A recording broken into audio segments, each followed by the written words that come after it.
Alors tu veux devenir un joueur sérieux, n'est-ce pas?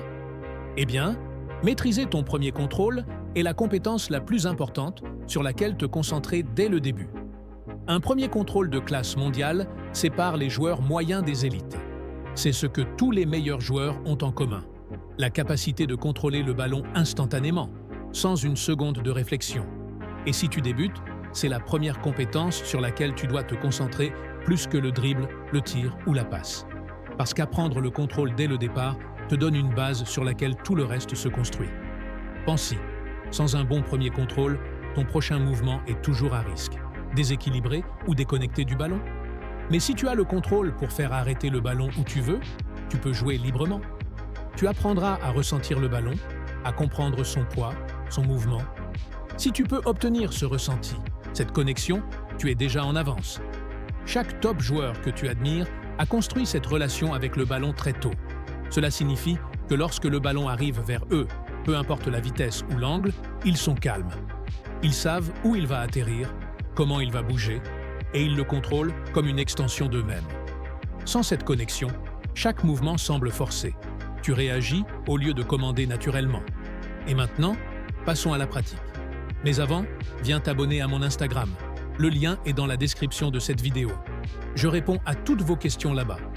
Le premier exercice est le wall touch. Commence simplement. Passe le ballon contre le mur au sol. Contrôle-le avec différentes parties de ton pied. L'intérieur, l'extérieur, même la semelle. Joue avec. Varie la distance et la puissance de ta passe. Rends-la imprévisible, comme dans un vrai match. Ne reste pas immobile. Après chaque passe, fais un pas de côté ou un petit déplacement rapide. Imagine un défenseur qui te presse et que tu crées de l'espace. Ce mouvement t'apprendra à ajuster ton corps et à te repositionner rapidement après avoir reçu le ballon. Cela rend l'exercice réaliste et te force à t'adapter rapidement, entraînant ainsi tes instincts. Et pendant que certains hésitent à s'entraîner sérieusement, d'autres passent à l'action. Si tu veux vraiment faire passer ton jeu à un autre niveau, j'ai créé un e-book complet sur l'entraînement du fascia. C'est une méthode unique qui t'explique comment libérer ton corps, améliorer ta vitesse, ta réactivité et ta puissance naturelle, sans blessure. C'est littéralement le travail caché que les pros font sans jamais en parler. Le lien pour le télécharger est dans la description. Ne perds pas de temps, commence maintenant pendant que les autres dorment. Une fois à l'aise, monte d'un niveau. Commence à jongler avec le mur. Tu devras réagir vite et contrôler le ballon dans les airs. Essaie différents contacts. Intérieur, extérieur, cuisse, poitrine. Et si tu es plus avancé, sois créatif. Fais des petits gestes techniques, des effets, des touches compliquées. Tu vois comment, petit à petit, on construit une relation avec le ballon. Ressens chaque rebond et fais-en une partie de toi. Essaie l'exercice pieds nus pour améliorer ta sensibilité et créer une connexion plus forte. Ensuite, repasse en chaussures pour être prêt pour le match. Change aussi la taille du ballon. Entraîne-toi avec un ballon de foot ou une balle de tennis. De cette façon, tu maîtriseras le contrôle quelle que soit la situation. Vise 30 minutes par session. Et le meilleur dans tout ça, tu peux faire cet exercice tous les jours. C'est amusant, libre et ça ne devient jamais ennuyeux. Mais sois attentif à la façon dont tu utilises tes pieds. Concentre-toi sur la partie du pied qui touche le ballon. Ressens la texture, l'effet et la force de chaque contact. Ce niveau de conscience améliorera ta mémoire musculaire et fera de ton premier contrôle une seconde nature en match. Le deuxième exercice, c'est le Golden Juggle.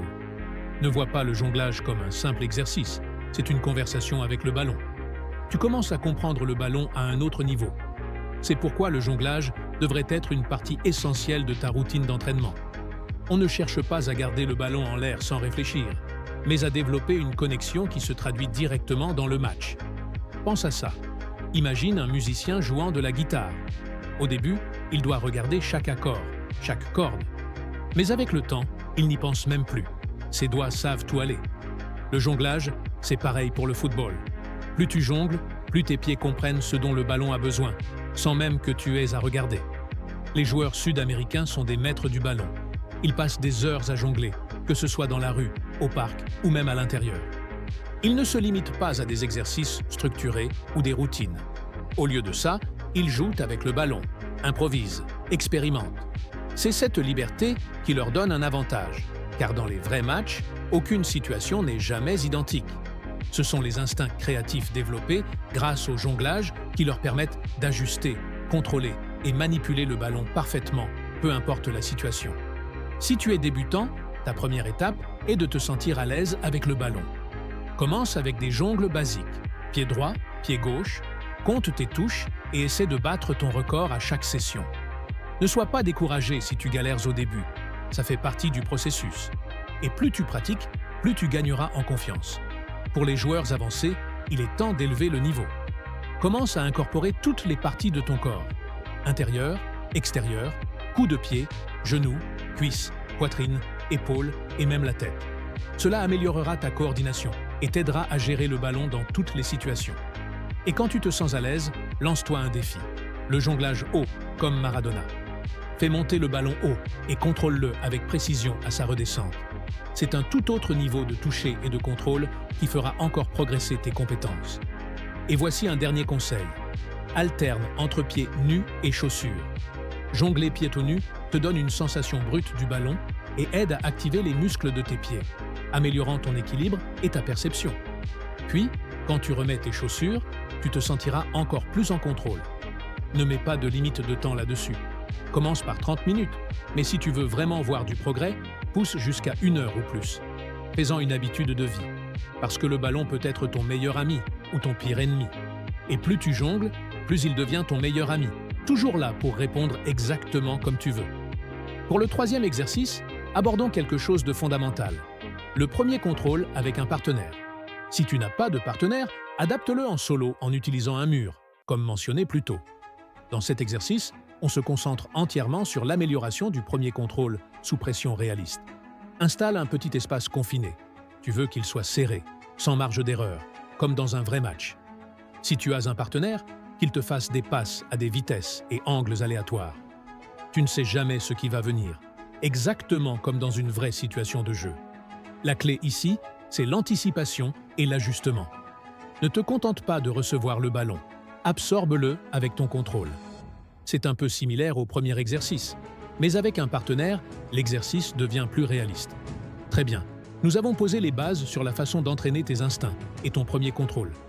Maintenant, parlons des situations réelles de match et des meilleurs types de premier contrôle selon ta position sur le terrain et la situation. Mais avant ça, retiens une chose, ne réfléchis pas trop. Le but de tous ces exercices instinctifs, c'est de créer une connexion naturelle avec le ballon. Si tu commences à tout analyser, tu ralentis ton jeu. Donc, entraîne-toi dur, mais fais confiance à tes instincts le jour du match. Et pour t'aider à organiser tout ça, j'ai créé mon modèle de planning hebdomadaire spécial footballeur. C'est un plan structuré que tu peux suivre jour après jour pour t'entraîner comme un pro, sans te perdre. Tu sauras quand travailler ta technique, ton mental, ton physique, et surtout comment rester régulier. Le lien est dans la description. Télécharge-le et commence à planifier ta réussite dès aujourd'hui. Milieu de terrain. Tu es le cœur de l'équipe. Tu reçois constamment le ballon dos au but adverse. L'erreur la plus commune ici, c'est l'hésitation. Alors avant même que le ballon n'arrive, jette un coup d'œil par-dessus ton épaule. Cette simple habitude change tout. Quand tu sais ce qu'il y a derrière toi, tu peux utiliser un contrôle intérieur pour te retourner et avancer si l'espace est libre, ou un contrôle extérieur pour tourner loin de la pression quand un adversaire arrive vite. Tu as aussi le C-turn et le drag-turn, 2 de mes favoris. Ces gestes sont brillants parce qu'ils te permettent de changer de direction instantanément et de faire face au jeu, te mettant en plein contrôle. C'est presque comme si tu t'éloignais de ton adversaire, avec élégance. C'est pour ça qu'on a fait ces exercices de touche miroir et de passes imprévisibles plus tôt. Ils te préparent à ces moments précis. Tu n'auras pas le temps de réfléchir. Tu agiras naturellement. Ailier. Ton premier contrôle vient souvent de passes hautes, courbées ou en cloche. Tu ne dois pas seulement te concentrer sur le contrôle, mais aussi sur la mise en position pour ton prochain mouvement. Centre, dribble ou tir. Si le ballon vient haut, amortis-le doucement avec ta cuisse ou toute autre partie adaptée sur le moment. Souviens-toi, tu fais souvent face à la ligne de touche, donc ton premier contrôle doit t'amener vers l'avant, dans l'espace, ou te permettre de rentrer au centre. Attaquant. C'est différent pour toi. Tu dois maîtriser tous les types de premier contrôle, car les passes que tu reçois sont les plus imprévisibles. Parfois, c'est une passe rapide dans tes pieds avec un défenseur dans ton dos, Parfois, c'est une balle en profondeur que tu dois contrôler en courant. Dans les espaces serrés, utilise un contrôle intérieur fort pour protéger le ballon pendant que tu analyses tes options. Si tu veux te retourner et tirer rapidement, un contrôle extérieur peut te donner l'angle nécessaire. Et pour les ballons en cloche, entraîne-toi à utiliser un contrôle avec le coup de pied pour l'amortir tout en gardant ton élan vers l'avant. Mais peu importe la situation, souviens-toi toujours de ceci. Un premier contrôle de classe mondiale, c'est savoir lire le jeu et utiliser ses instincts pour réagir. C'est pour ça qu'on passe autant de temps à entraîner la connexion entre ton esprit et ton corps. Quand tu es dans le match, tout doit couler naturellement. Consulte la description, mes 2 e-books t'attendent avec l'entraînement du fascia et le modèle de planning hebdomadaire, rempli de stratégies concrètes pour progresser plus vite que 99% des joueurs. Rejoins aussi la communauté Discord si ce n'est pas déjà fait. Et souviens-toi, pendant que tu hésites, d'autres construisent leur avenir. Alors passe à l'action. Laisse un commentaire ci-dessous avec ta position sur le terrain et dis-moi quelle vidéo tu veux voir ensuite. Et surtout, viens sur mon Insta. Je suis dispo 24 heures sur 24. Merci.